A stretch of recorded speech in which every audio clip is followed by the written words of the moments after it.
Summer routines live or die by how easy they are, and honestly, if something takes too much effort, I'm out. That's why Groones is my go-to. It's my one daily pack of gummies covering my greens, vitamins, and minerals. Plus, it has 6 grams of prebiotic fiber, which is more than 2 cups of broccoli. No mixing powders, no giant pills, no hassle. I just rip open the pack and I'm done. They taste good and they make it easy to stay on top of my health, even when life gets busy. Save up to 52% with the code PODCAST at Groones.co. That's code PODCAST at GRUNS.co.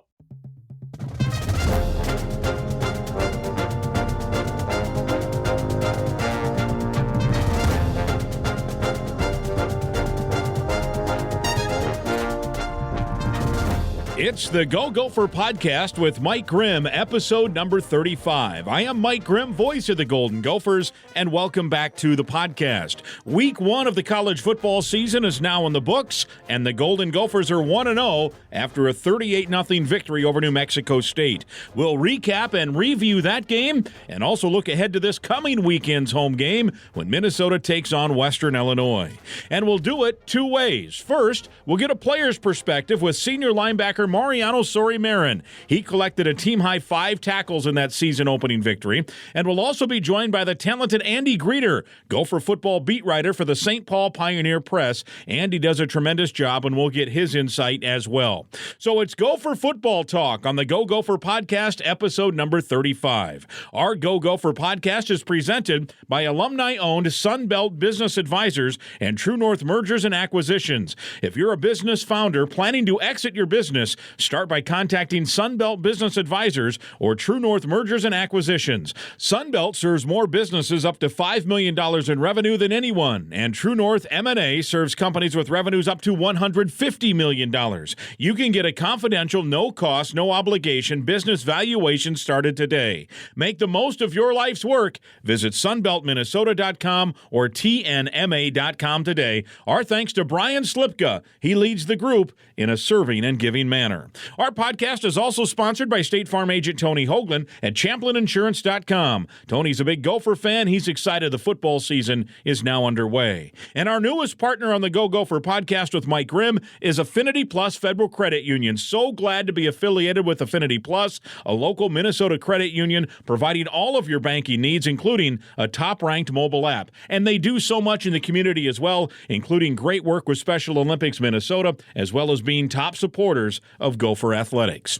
I invite you to subscribe to our podcast. It's free to click the subscribe button. You can listen at any time. You can also go back and listen to our previous shows, including last week's podcast, where we previewed the Gopher football season with a reporters' roundtable of guests who cover the maroon and gold. This week, it's week 2 of the football season, and we talk Gopher football again on the Go Gopher podcast. It's episode number 35. Golden Gopher linebacker Mariano Sori-Marin is our opening guest, and here's our conversation. It's episode number 35. We are on campus with Mariano Sori-Marin, the Golden Gopher linebacker. And hey, welcome back to the Go Gopher podcast. No, thanks for having me back. I love doing this, so I appreciate that. I think your first appearance was in June, and we went, I think, almost an hour. We talked food. We talked, different things. We talked about your Cuban descent, which was incredible. If people haven't heard that, they should go back and find that one. That was one of our most popular podcasts. But so before we get into the last week's game and preview this coming week's game and talk some football,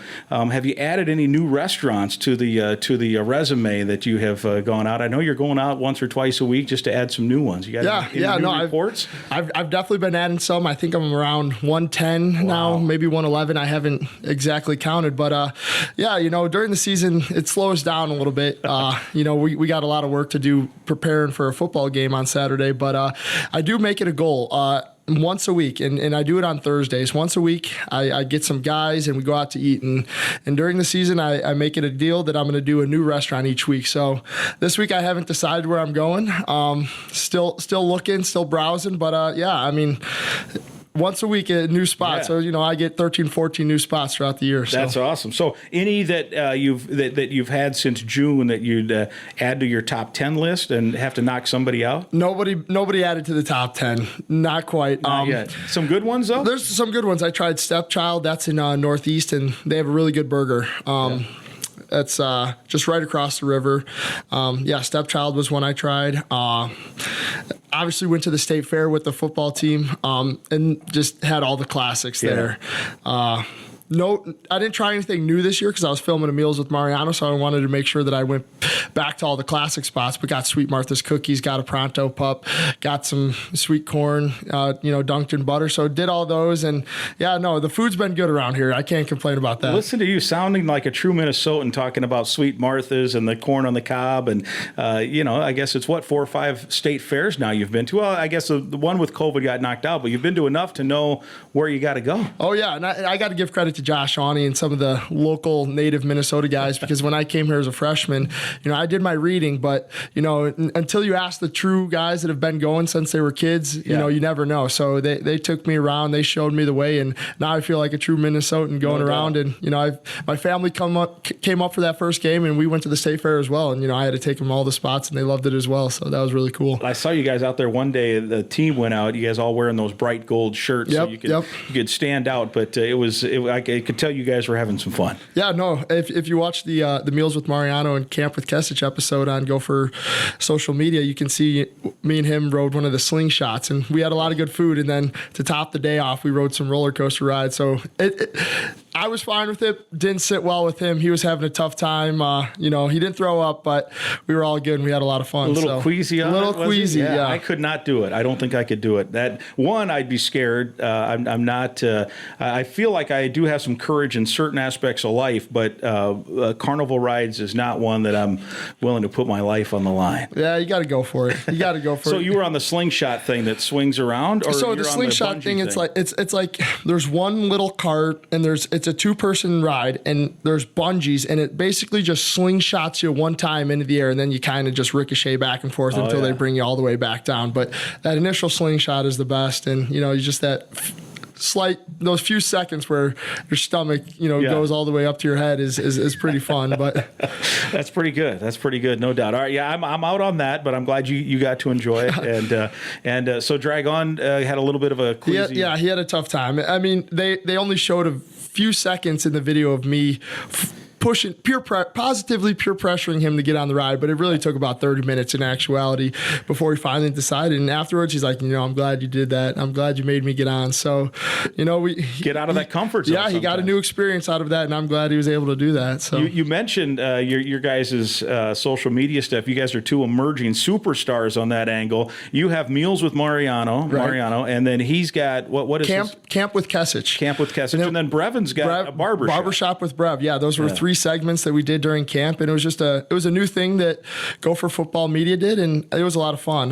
We do a lot of team activities and just get around the guys, and to film those and have a little speaker and segments was fun. Yeah, people need to go back and look. So are those done now that the season started? Those are done now that the season's over. The season finale was at the state fair, so nice.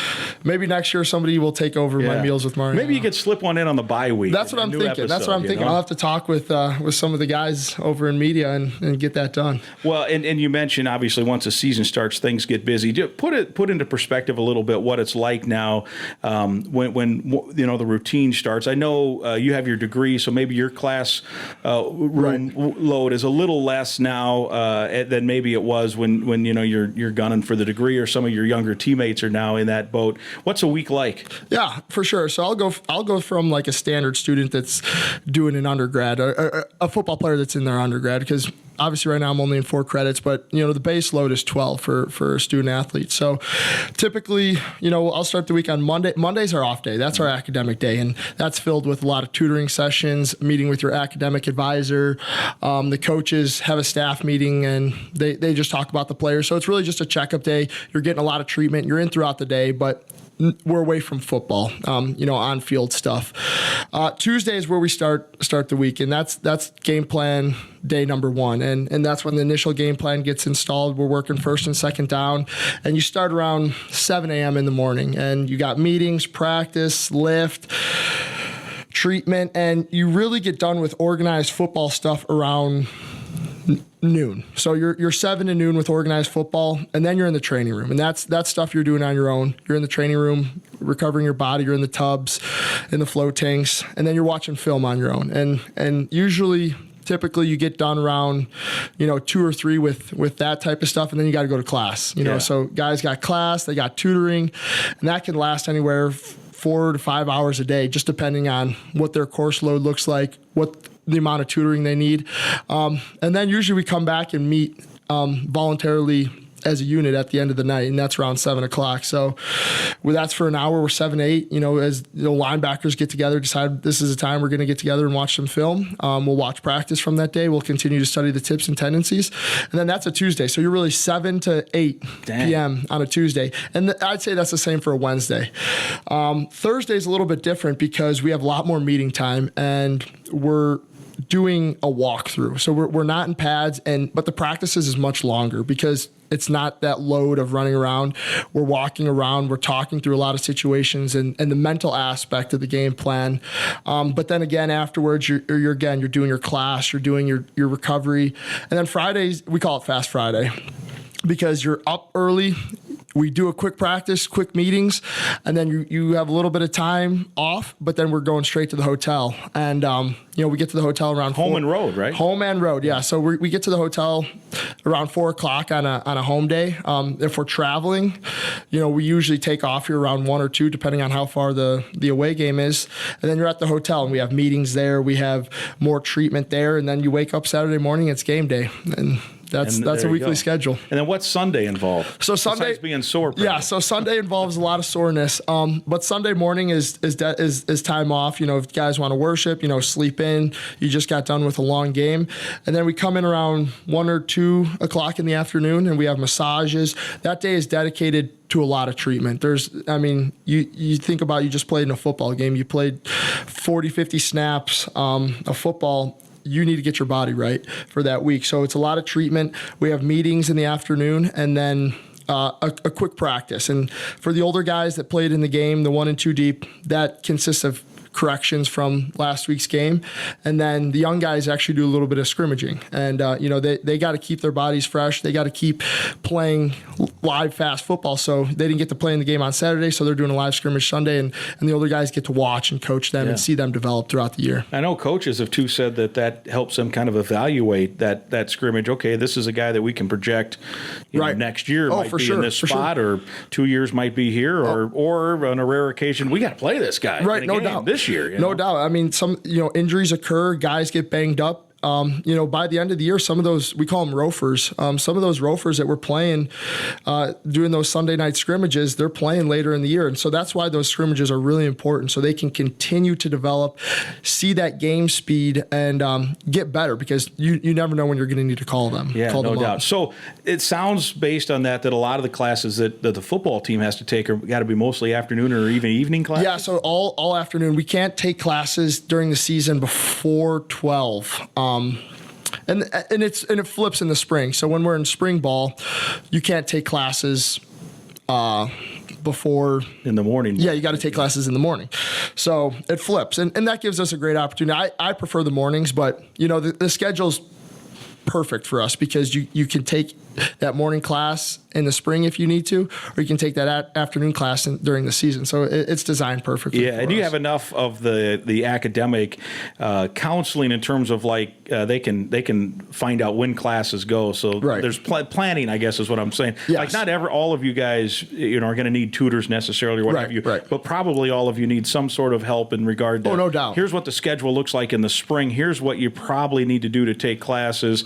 One, to get a degree. And I'm thinking of guys, that have really nice degrees, either pre-med or business or Carlson School, and that's not anything to mess with. No, right? No doubt. Those academic advisors do a phenomenal job, and they really help us out, because they put together a 4-year plan. Or if you're a guy that says, I want to graduate in 3.5, or I want to graduate in 3, they put together a really nice plan for you to be successful. Yeah. And we've seen, under Coach Fleck, the cumulative team GPA just continue to rise. And that's a testament to the players. That's a testament to that academic staff and just the work that those guys put in. Because, at the end of the day, we are student athletes, and we're doing a lot of schoolwork. And, people sometimes forget that. But no doubt, we work really hard in the classroom, and it shows. Yeah, it's amazing what the amount. It's really a full-time job. There's no doubt about that. Hang tight here for a second. We're going to talk some football in a minute, but I do want to thank Affinity Plus. It's your local credit union, proudly serving Minnesota Minnesota since 1930. They're a proud sponsor of our Go Gopher podcast here. Current Gopher students and proud Gopher alums are eligible to join a financial institution, that is Affinity Plus, to build a meaningful banking relationship that puts you first. You can meet with a local employee at any of their branches statewide, including right off campus here in Minneapolis up on University. To learn more or find another way to connect, you can go to affinityplus.org-go Gophers. That's affinityplus.org/go Gophers. And again, they're a proud sponsor of the Go Gopher podcast. Affinity Plus Federal Credit Union, federally insured by NCUA, and they're great supporters of the Gopher program. Let's talk a little football here with Mariano Sori-Marin out of the Chicagoland area, Mokina, Illinois, and Providence Catholic. New Mexico State, 5 tackles in a game, and for a linebacker, when you play 33 plays, I guess that's not bad, right? No, I mean, led the team. 33 total defensive plays. I played 29 snaps, and you just look at that as a cumulative team effort. The offense held onto the ball for around 45 minutes of the game. They were running the ball down the field, just long, consistent drives, and then punching it in at the end. And then the defense was going out there and getting 3 and out. So, some of the guys were chuckling in the locker room afterwards, like, I wish I played a little bit more, but I'm like, as a veteran player, like, hey, listen, like, yeah, we want to play, but that's a good thing that the defense is playing, so few snaps and giving the ball to Tanner Morgan in the offense, giving our offense opportunities to score. But yeah, just such a cumulative team effort. And we talk about, we have to play with each other. Offense, defense, special teams. It's a team effort at the end of the day. Yeah, and the linebacking core usually, especially you there in the middle, stays in. I know some of the defensive linemen, because you want to keep those big guys fresh. Right. Like, the starters played maybe 18 plays, literally, 19 plays. Yep. But that's okay to not take as many hits on opening night. For sure. You got a taste of it. For sure. It's a long season. So, I mean, when you're coming out of game one and guys feel like they barely even played a game one, that's an advantage for us. Guys are fresh. Guys are healthy.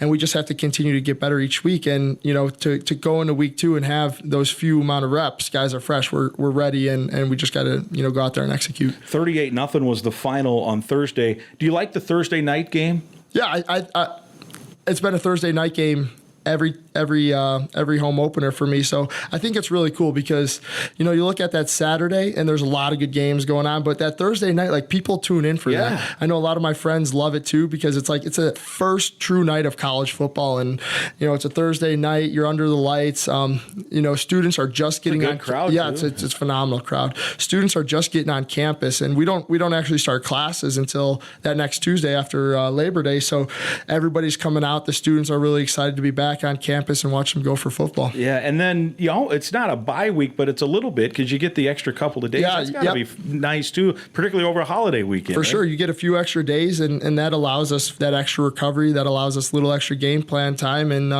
it's a long season, like I said, so just to continue to stay fresh and healthy is key.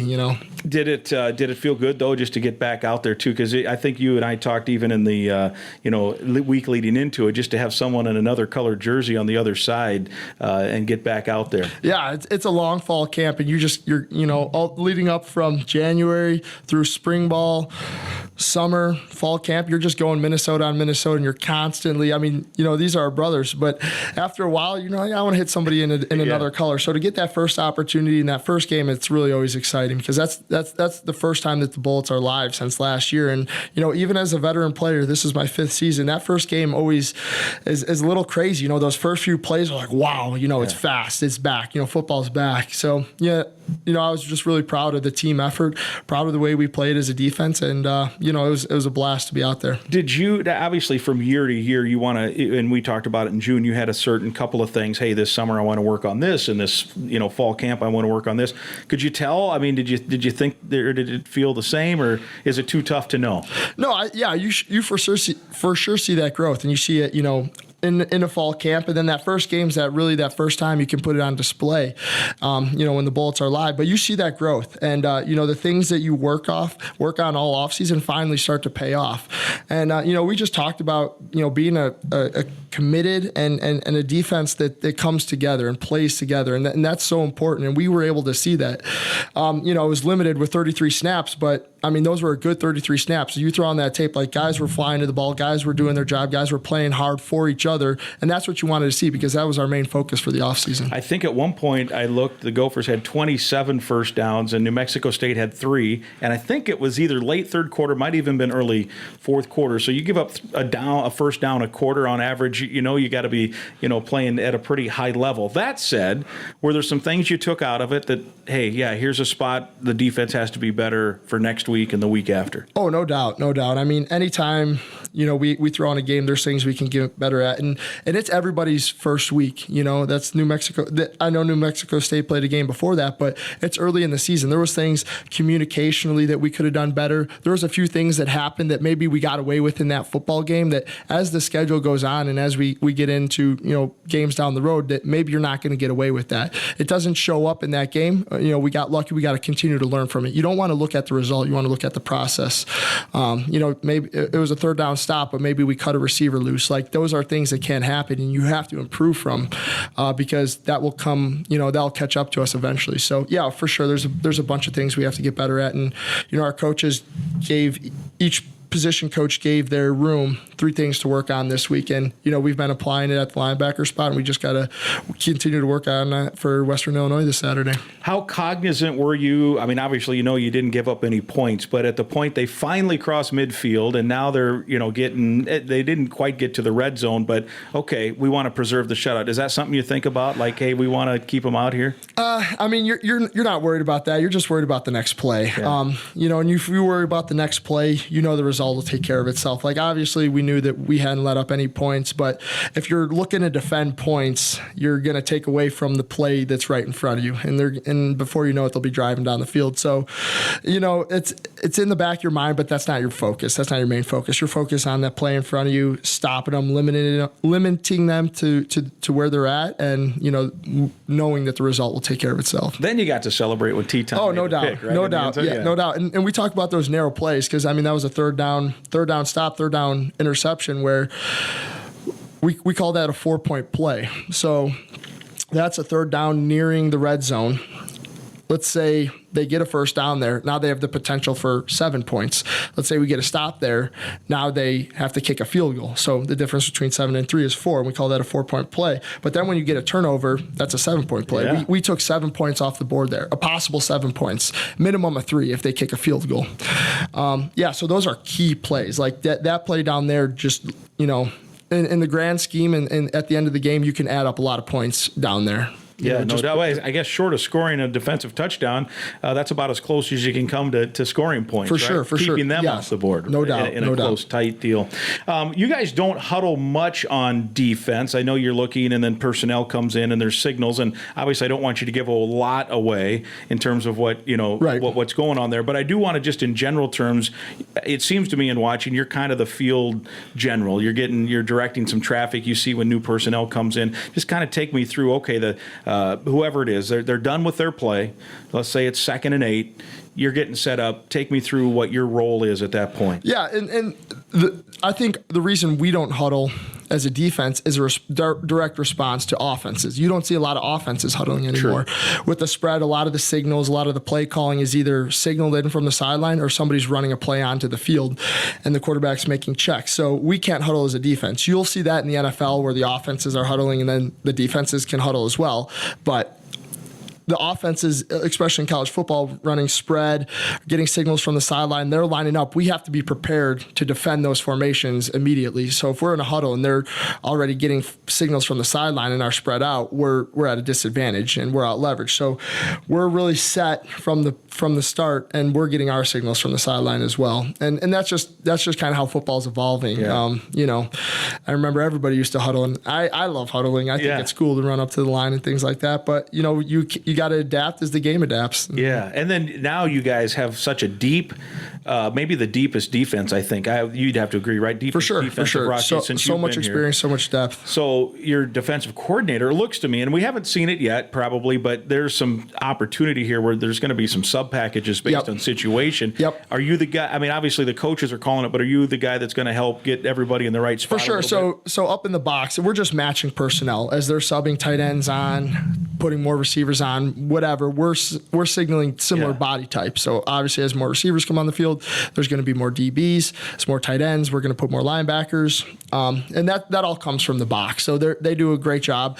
They got binoculars. They're looking down. They're reading the personnel, and then immediately when they start subbing people on, we're going to sub people from the sideline. So it's really cool because like those guys got to be ready at any moment. Yeah. Like we could go a certain personnel package and they got to be ready to run on the field, and guys got to come off. So yeah, we just talked about communication, and that's key for a defense. And, it starts with the Mike linebacker. So just communicating those types of things, getting everybody set is what allows us to be successful, limit those explosive plays, and just not give away any free yards because everybody's on the same page, and then you just got to go out there and play. And then how much of that happens? Okay, so it's third down, and this is the call. Here's the personnel. I mean, that all happens in a matter of probably 15 or 20 seconds. Right. The success of that play certainly hinges on what you guys do right there that night, but how much of it, too, goes back to when we talked in June, and you guys are running drills without a football, and here's the alignment, and here's what we got to do, and just being in the right spot. Right, and I think all the success, the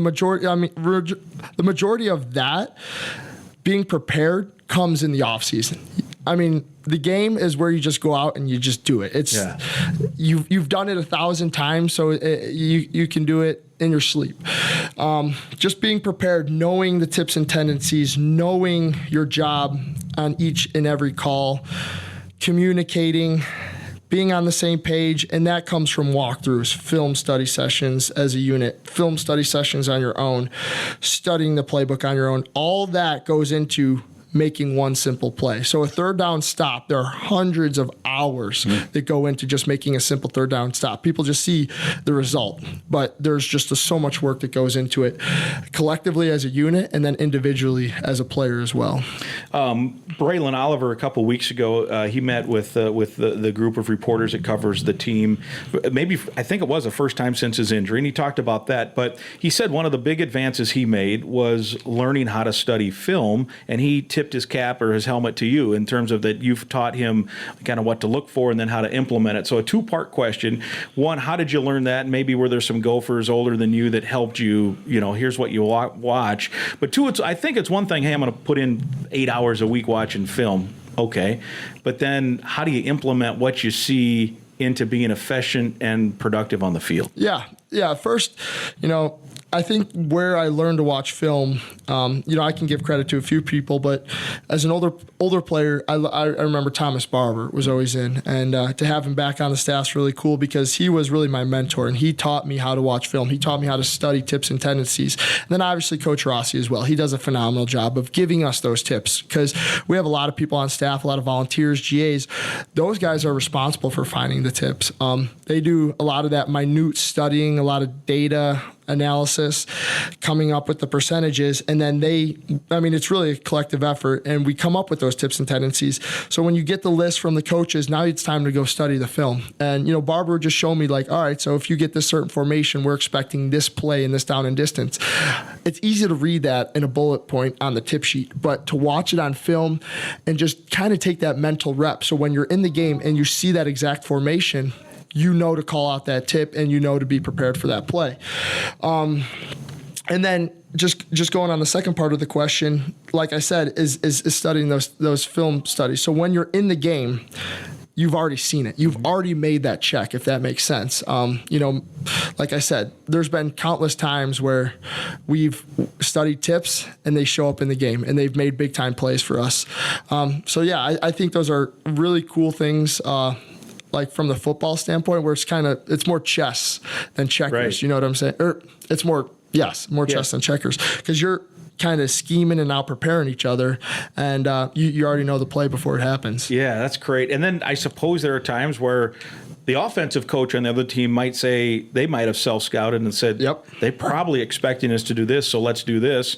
And maybe it works, and now you got to adjust and say, Right. oh, hey, that's a break of tendency. Yes. Now how to adjust to that, right? Yeah, and I mean, we're in big time football here, so those coordinators are constantly doing self-scouting. They look at their percentages as well, and they're like, oh, I run this play every time in this situation. I'm going to throw a change up here. That's why we talk about anticipate, don't assume. Because if you assume it's this play and you put yourself in a bad situation for another play, it's going to be bad for the defense. So we always talk about anticipate. And, maybe there's a few keys or indicators on the field where the second you get that read, the play has already happened. And the second you don't, now it's time to read and react and go back to your base rules. So for sure, yeah, we self-scout on defense. The offensive coaches self-scout, and that's what makes it fun. It's chess. You No never doubt. know what your opponent's going to do, and but you're prepared in a lot of the situations. I would think on the flip side, too, for you guys, you've self-scouted defensively, and you might show a dummy look to a quarterback, and he's thinking, oh, I've seen this on film, and then you flip it, and he throws one to you. Right, yeah, and it's just all about, disguising coverages, things like that, and, you see it at all levels. Yeah. Just giving one picture, showing another, and, putting the offense in a position to react as well. It's the beauty of football, no doubt. Right. How much from, say, like your high school days, I know you played at a really good program, so I'm sure there was film study involved, but from how you would study film in high school to now in your 5th year at Minnesota, how much has that progressed? Yeah, I think, I actually started watching film when I was around 12 years old. Man. And I remember one of my coaches, Coach Hunneford, he would have my youth team over in my basement. We had a projector screen in the basement, and he'd be down there with, a group of the guys pulling up film. He'd have the laser pointer, and we'd be watching. So How old did you say, 12? 12, yes, I'm not kidding. So film was introduced to me at a young age, and I love film because it's the best tool to teach off of. Football is such a fast game, whereas the play happens, you read and react. There's sometimes you're not really sure exactly what you did. You reacted purely off instinct and based off your training. So when you slow down the film and you watch, you're just playing that play over and over in your head, and you're just getting better at it. And so to have that opportunity start when I was at such a young age, and then going into high school, Providence Catholic coaches are phenomenal, and they did a great job teaching us to watch film as well. And then that, obviously, at each stage of your life and each stage of football, it keeps getting more and more intense. And now at the collegiate level, I felt like I had a great baseline understanding of how to watch film, how to use that to make me a better football player. And then once I got here, I was able to just apply that and continue to get better. I would guess, too, the quality of film from when you were 12 watching, youth football to now watching off, I suppose, HD, 1080, whatever. Right. That matters, too. Oh, for sure. And there's times, Coach Wenger loves doing it, showing just old school film, even if it's from the early 2000s, 90s. Because, it's still football film, and it's still applicable to us. So we'll throw on that film, it'll be all blurry, and we're like, geez, and then we'll go to a current play and it's HD, high definition, and it's cool to see how that aspect has evolved as well. So you've been studying football since you're 12, playing since before that. I don't think I asked you this in June. Do you foresee yourself, let's say you play pro football, if you get the chance and the fortune goes your way, do you foresee yourself then staying in it as a coach? Was it marketing? I was finance. Yep. Do you think you'd want to coach? Do you think you want to get into finance? Yeah, I don't know. I'm leaning towards coaching, and every time I get this question asked to me, I just say the same thing. It's hard to see myself walking away from the football game. I've been playing since I was 8 years old, and just love studying the game, love the X's and O's, love helping people get better at it, love improving myself. So for me to, whenever my football career ends, to just walk away from, I think that would be really tough. So, I love learning from a guy like Coach Rossi, because, he is the ultimate teacher. Yeah. And, when just being under him has driven my passion to want to coach. And so I do see myself coaching. Definitely going to be in the football aspect. Maybe I can use finance, be in the front office of an NFL team, something like that. Use my finance background, who knows. But do love coaching, and do see it as a strong possibility. Maybe you could too stay in it by. I mean, you're really good. You can stay in it on BTN or TV or radio, anything. For sure. Right? Because you're awesome, man. It's great. I appreciate that. These are fun. These are fun. Just talking football, like I said, it's just fun, and this is relaxing too. Yeah. Well, I don't know how many NIL deals you have or what have you, but I know this that we starting this week. We're proud to say Affinity Plus Federal Credit Union, one of our sponsors of the Go Gopher podcast, they want to support Gopher football and Gopher student athletes. So this week, for appearing on the Go Gopher podcast, you get a $100 prepaid Visa gift card. So maybe it's your first media payday right here today. No, I appreciate that. And, we appreciate all the sponsors just supporting Gopher student athletes and helping us fulfill our dream and live out our dream as a student athlete. So maybe I'll go buy some food with that. Yeah, you got your Thursday night meal paid for now. There you go. Yeah, perfect. Sure. No, I appreciate that. Well, good to see you as always. Let's have you back in a few weeks, and we'll hopefully be talking about maybe a Michigan State win on the road. No doubt. I'd love to be back on. Thanks for having me. Sounds good. Thank you. It's episode 35, Mariano Sori-Marin. That's Gopher linebacker Mariano Sori-Marin. So impressive. Our thanks to him, and our thanks to Affinity Plus for sponsoring the Gopher Player Profile segment in the Go Gopher podcast. We shift gears. We'll talk with St. Paul Pioneer Press beat writer Andy Greder after a word from Tony. Hey, Gopher fans, this is your State Farm agent, Tony Hoagland. We are super excited to be a part of the new Mike Grimm Show on Talk North. For the year of 2022, we will be donating $10 to the University of Minnesota Children's Masonics Hospital for everyone that calls our office or checks in with us online and mentions that they heard about us on Talk North and the Mike Grimm Show. We are really excited again that Mike came on board with Talk North. You can reach us at 763-421-4900. You can find us on the web at champlaininsurance.com. Again, 763-421-4900, or find us on the web at champlaininsurance.com. Roll the boat, Sky Yuma, go Gophers. Continuing episode number 35, the Go Gopher podcast with Mike Grimm, and Andy Greder from the St. Paul Pioneer Press covers the Golden Gophers. He joins us now, and good to see you, Andy. Good to see you, Mike. How are you? I'm good. 1 week under our belt now. How'd you feel you performed in crunch time on deadline on Thursday night? It was fine. I think just given the A topic of Jerry Kill and PJ Fleck, I mean, that was kind of the angle that I was going to take pretty much from the start. So right. Given the fact that they met and talked for whatever 90 seconds or whatever it was pregame, and there really wasn't a whole lot competitiveness to the game, it kind of helped me on deadline that I didn't have kind of a last minute game winning interception or anything like that to really throw the whole game story for a loop. So it was pretty straightforward, even if it was right up against deadline. Yeah, you were like the Gopher defense, worked minimally, 33 plays. That was it, right? Yeah. I wish, man. I wish I was able to just kind of mail it in. Cruise along, right? I mean, speaking of that Gopher defense, I mean, they were absolutely lights out. And I think that was one of the question marks going into the year, just given the fact that they had to replace kind of half of their starters defensively, a lot on the defensive line.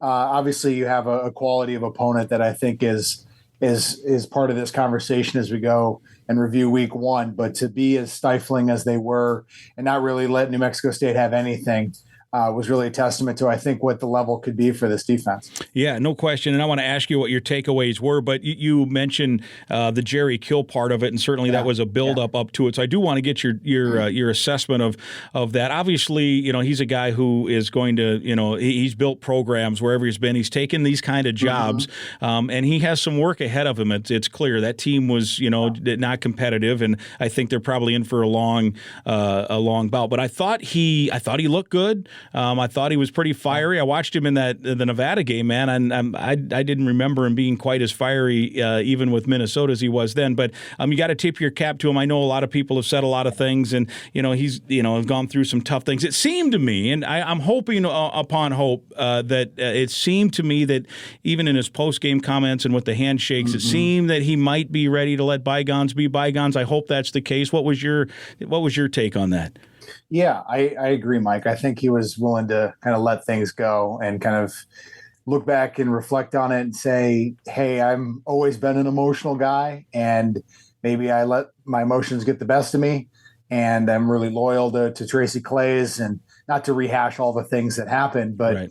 I think he was reflective in the sense of, hey, I was emotional and maybe a little bit too much, just given that he was choking up post game. It reminded me of his last press conference in 2015 when he was crying and he felt like he was leaving a piece of himself behind in Minneapolis. And he was kind of picked up where that left off, where he said that, hey, I haven't been the same since I left here. And I think we kind of overlooked the fact of how jarring that was for him. Obviously, he was, very invested in what that program was when he was with it, and stopped taking his medication and wanted to get the offense clicking in 2015, and it didn't work. And then it kind of spiraled out of his own control. And like he said, he only can blame himself. But I think just given the fact that, him and PJ talked for two different instances, and Jerry was at post game talking about, hey, give to PJ's foundation, and kind of he's got a great running back, and they're a tough physical Big Ten team. There was just a lot of compliments that he had for PJ, and I think it's maybe a detente, a bit of an armistice with Jerry Kill's, kind of reflection on the Gophers and PJ overall. Yeah, I agree, and I hope that's the case, because that game probably should have been a much happier occasion in terms of him coming back, and just because of the comments he made. And again, some out of emotion, some out of pride and ego. There's no doubt about it. Mm-hmm. All coaches have that. It went sideways, and I don't blame people that work at Minnesota to be offended by what Jerry also said, because there was a lot of people at Minnesota that put their neck on the line for Jerry in a time of crisis as well, and had his back through much of that. So it goes, both ways. Hopefully it now, who knows where it will go. I mean, we may not, if they never play again against New Mexico State, at some point Jerry Kill's legacy will be talked about, and we'll see where it goes. But I also think, I thought the concession was in the postgame when Jerry's comments, he said, I think we helped build it. I think we helped get it. And he's now taken it a step up, which I thought that concession to me indicated that, okay, we're just going to feel part of it now and move on. I hope that's the case. Yeah, I think if you want to look back at what Jerry inherited from Brewster, it was a very difficult situation, no doubt. So to get them to a 500 record in Jerry Kill's time, to kind of be within a game of going to the Big Ten championship game a couple of times, and like you said, making it respectable, making it a team that you can compete against, and know that you're going to get a tough game and a physical game. I think there is credit that deserves to go to Jerry Kill and his staff for what they did in those 5 years in Minnesota. Yeah, for sure, no doubt. All right, let's move on. Minnesota wins at 38-0. Certainly, they outmanned the Aggies in that game. At one point, I mentioned this on the PJ Fleck radio show the other day. I'm on the air, and I when I was young, I was really good at math, but that's when I had paper and a calculator. When you're on the air trying to do on-air math, I've now almost given that up. You've listened, I know, to some basketball and football where you're like, what's Grimm trying to add up here? So I remember, I think it was late third, early fourth, I looked down and I said 430 yards for Minnesota, 43 yards for New Mexico State, and I wanted to instantly say, that's 10 times more yards, but it sounded so absurd, I'm like, that can't be right. I'm like, 430 to 40, yeah, that is. It's 10 times more yards, like to the number. So, obviously they were overmatched, and it was what it was. Give me two or three takeaways coming off that, and again, maybe it's tough to evaluate, just as we know, the class of competition will increase, maybe not this week as much, but certainly going forward.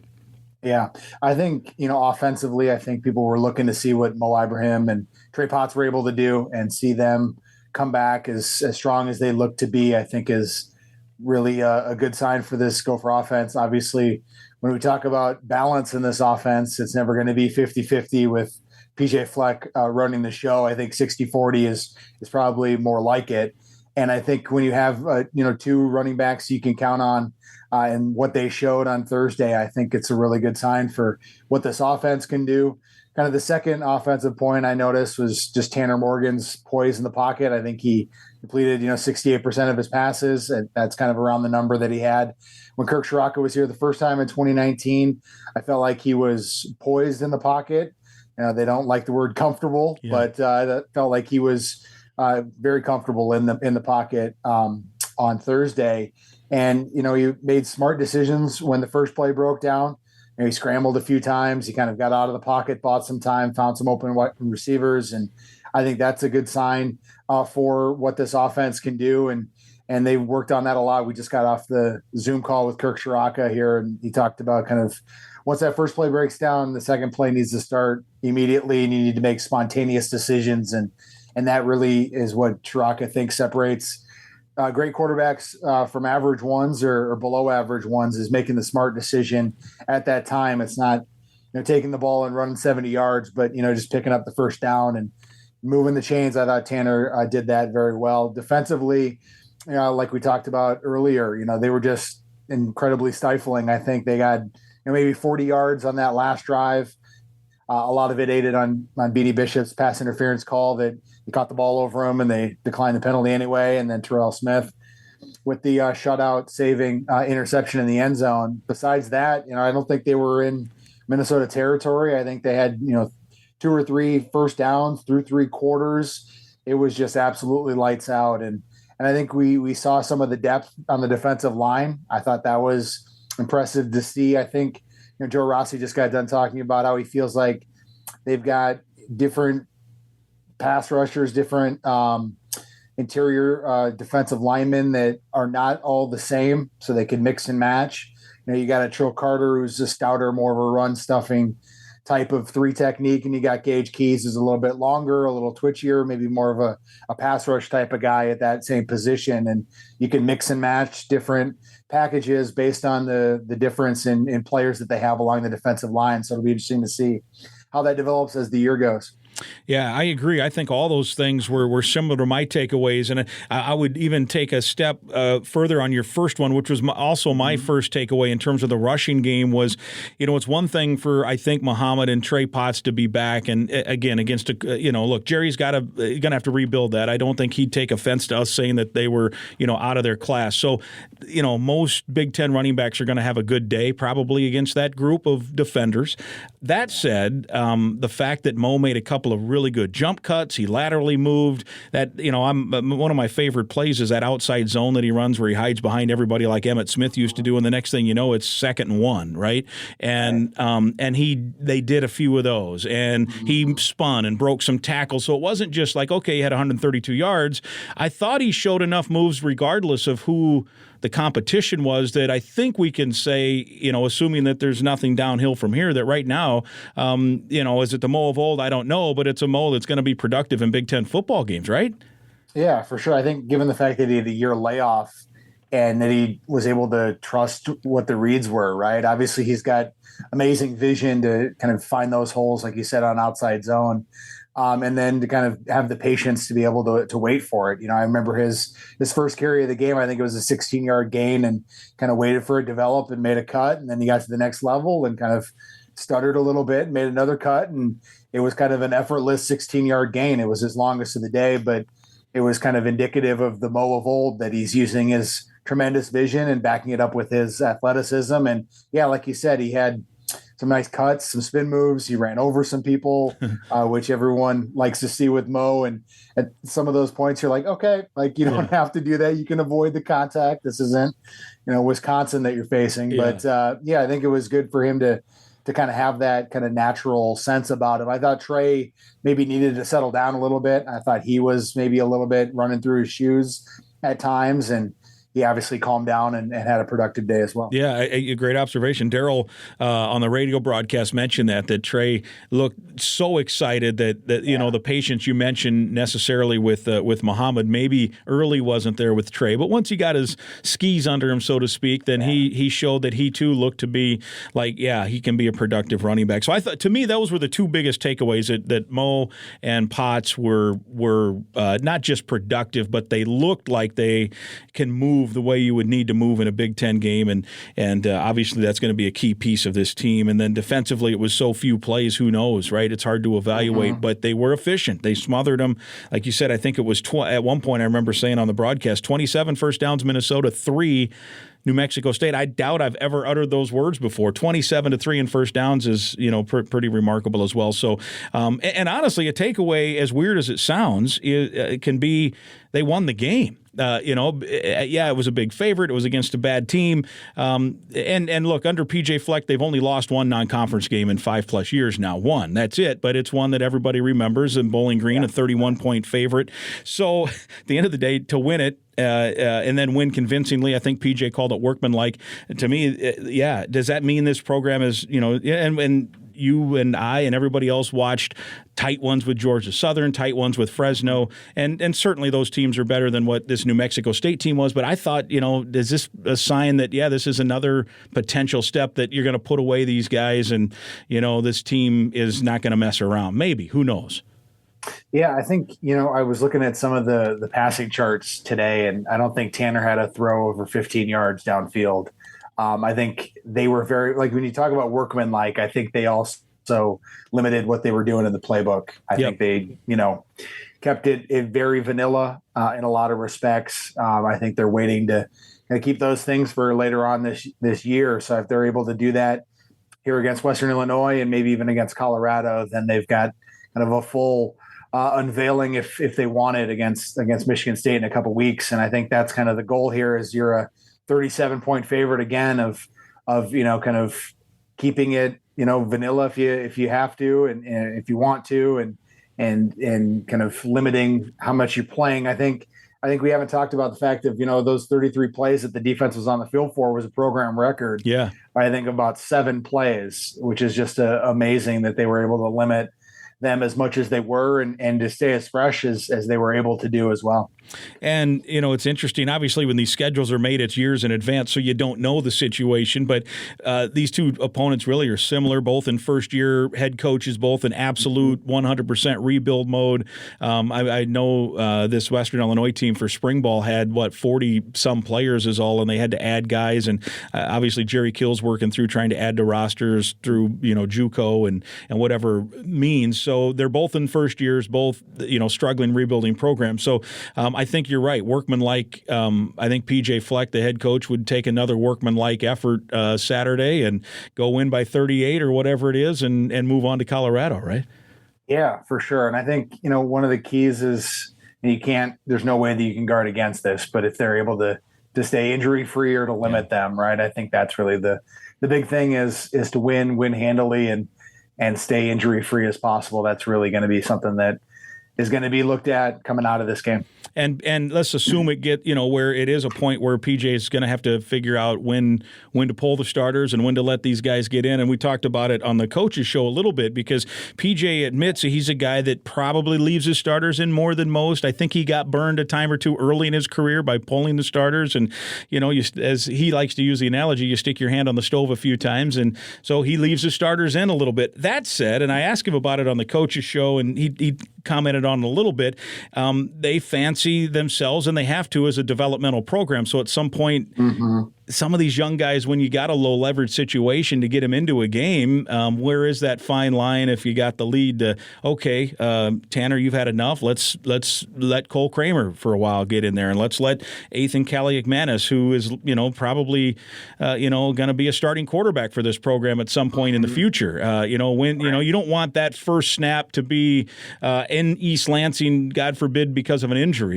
And so, or a linebacker or a defensive tackle or some of these young kids to develop. So I don't know what the answer is because then you also run the risk, one, they could come back, unlikely, but two, man, if you leave a guy in too long, Axel Rushmeyer, right?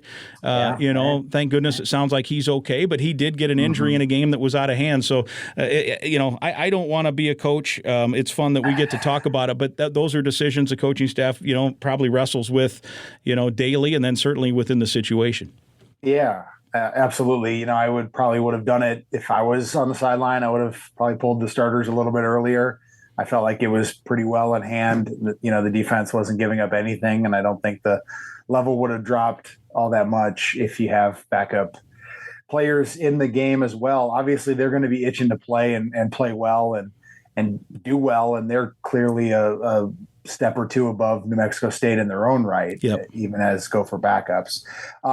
I asked, Rossi about if there was a challenge of having only 33 snaps for his defense. And, the word out of the program is, 33 snaps is what we want. This is a positive. We're not going to look at this negatively. We're not going to look at, hey, this guy wants more snaps than what he had. I think that there's going to be a game, and Rossi said this, there's going to be a game where they're going to have to play 70 snaps, and that's just how college football is. So if they're able to take some of those, miles off the tires or tread off the tires, then they're going to be willingly doing so in the season opener. All right, let's real quickly, I know you have things to get to. We appreciate you joining us here on the Go Gopher podcast. Let's take a quick tour around the Big Ten West here after 1 week of play, in a couple of cases 2 weeks of play. And let's go, first of all, straight to the South. What a game.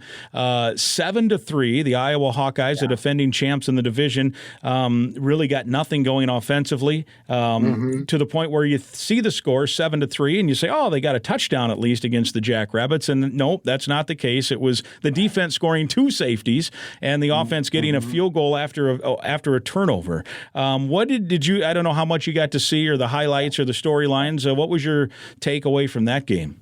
Yeah, it was. I was at Allianz Field. Minnesota United was playing, so I had it on as that game was warming up and getting ready to go. And as it ended, there were some United people up in the press box, and we were talking college football because it was on. And I, kind of had the trivia question ready. They scored touchdown. They scored 7 points and they didn't have a touchdown. How did they get those points? And, one of the guys was like, what, how did that? And they figured it out that, it was as funky as it was. Yeah. I think, Iowa's been in this spot before. They've been challenged against FCS level schools in the past, and their offense has been slow out of the gate. So I think, we've seen it before, and we've seen them kind of right the ship and rely on their defense and rely on the field position like they did to be able to win that game. And then the offense kind of comes around. I wonder about their skill position players. Do they have the real difference makers to be able to turn it around? Yep. I think that's really the concern with them is, do they have the pieces to be able to do that? Yeah. I mean, that was the odd game. And I love contrasting it with the North Carolina App State game. Man. 62-60, and they scored more points in that football game than those two teams did in the basketball game last winter. I just love the contrast of college football, where you have 7-3 with a couple of safeties and whatever 62-60 in another game on the other side of the country. I happened to just accidentally stumble on the late replay of that game. I knew the final. I remember seeing the final, but they scored like 21 points in the last minute 10. Like it was a long play, and then another the kick. They return an onside kick, and then they go right down in 18 seconds, and they're a 2-point conversion away. It was a crazy finish for sure. Another little bit of trivia: that Iowa game, as you know, I grew up in Iowa, so I have followed that program. That Iowa game, 7 points for a winning Big Ten team. A winning team. Obviously, the Big Ten teams have scored fewer than that. That's the fewest points scored by a winning team in a game since 2004, when the Iowa Hawkeyes won in Happy Valley. Guess what? 6-4. Penn State had the two safeties in that game. I remember that game. Iowa. I was actually living in St. Louis at that time. Iowa took an intentional safety. The Penn State offense that game was so bad. Iowa took an intentional safety from its own end zone, knowing that the only way they're probably going to lose a game is if they block a punt for a touchdown. I want to say there was 8 minutes left in the game. It was 6-2. And they took an intentional safety to make it 6-4. Maybe there were 6 minutes left. Yeah, but it wasn't like 30 seconds left. It was minutes, 4, 5, 6, 8 minutes. I'll have to go back and look. I just remember that's how bad that Penn State offense was. And then my very first Big Ten game, Andy, that I ever went to, I was 9 years old growing up in Iowa, and my dad took me to Arizona, Iowa, 1980. And that final was Arizona 5, Iowa 3. So I thought there might be a second 5-3 game at Kinnick Stadium, but they did get that last safety to make it 7-3. So there's a little trivia that nobody cares about, but I thought we'd throw it out there.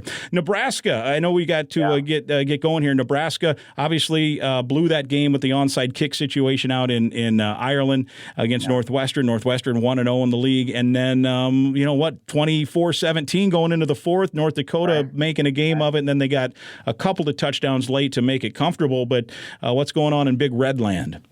Yeah, it doesn't look good when you're struggling against an FCS school that's not one of the the better Dakota schools, right? Yeah. It wasn't North Dakota State. It wasn't South Dakota State. It was North Dakota. So I think that's a little bit concerning on top of the fact that they gave up that game against Northwestern. So, yeah, I think getting a win is a step in the right direction, just given how things went in Ireland. But, yeah, not a very convincing showing in their first home game. Yeah, wonder how that thing's going to go. It could go a number of ways, I suppose. No surprise to the East. Minnesota won 38-0, so Wisconsin said, we'll do that too. They beat Illinois State and Zach Annexstad and Brock Annexstad 38-0 and looked like they rolled. They had a Braylon Allen, 90-plus yard touchdown and then a pick six for 100 yards, I think I saw.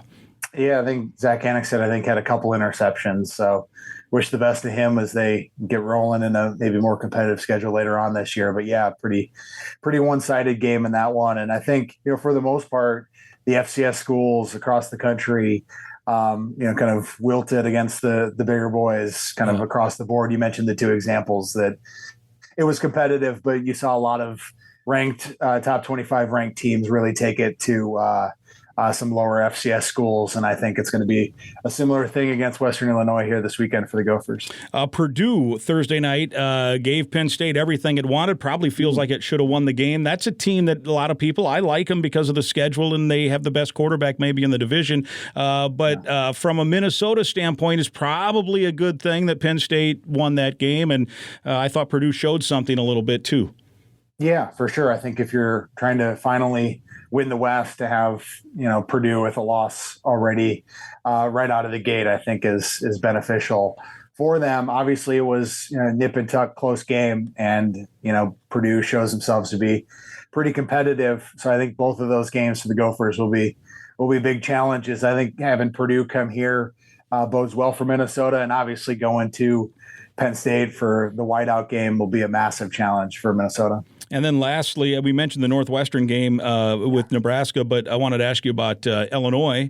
They won against Wyoming in a Week 0 game, and then I thought they kind of stubbed their toe. I thought that was a game they had in control, it looked like, and then they allowed that last drive by Indiana, a couple of fourth down conversions, I think, and that's one that I'm thinking later in the year Illinois is going to wish they had. Yeah, for sure. I mean, you talked about the yardage discrepancy between Minnesota and New Mexico State. It was a similar thing for Illinois over Indiana. They had massive lead in yards going into that final drive, and I think the prevent defense came back to bite them. They left a lot of things open underneath and got exposed, and Indiana saw the opening and took it and won a game with an Indiana team that I think a lot of people think is going to be at the basement of the Big Ten overall, and a Illinois team that obviously came to Minnesota and won a game and is in Brett Bielema's second year, and you think, okay, they can take another step up. So to lose right out of the gate like that is disappointing, and in the fashion they did it as well. Well, we'll let you go. Appreciate it. Awesome insight as always. You got anything cooking that we should be watching for in the St. Paul Pioneer Press? Yeah, I'm going to do something here this week on the relationship with Kirk Shiraka and Tanner Morgan, and kind of how they're able to take that next step as they're back together again, and what we saw in the first game and what we might see the rest of the year. All right, twincities.com, and then what's your Twitter handle? That's right, at Andy Greder. All right, awesome. We'll let you go. Thank you, sir. All right, thank you. My thanks to Gopher beat writer Andy Greder from the St. Paul Pioneer Press, and also to Gopher linebacker Mariano Sori-Marin for offering their great insight to us here on the Go Gopher podcast. This week, it's episode number 35. The Go Gopher podcast is presented by Sunbelt Business Advisors and True North Mergers and Acquisitions. If you are buying or selling a business, visit sunbeltminnesota.com or tnma.com today. We once again welcome our new partner, Affinity Plus Federal Credit Union, your local credit union throughout the state of Minnesota. And we're also sponsored by State Farm agent Tony Hoagland. Again, I'd invite you to listen to past podcasts, and please be sure to click the subscribe button right now on the Go Gopher podcast. It's free to listen at any time. And please share the link on your social media channels to tell others about the show. We'll talk again next week.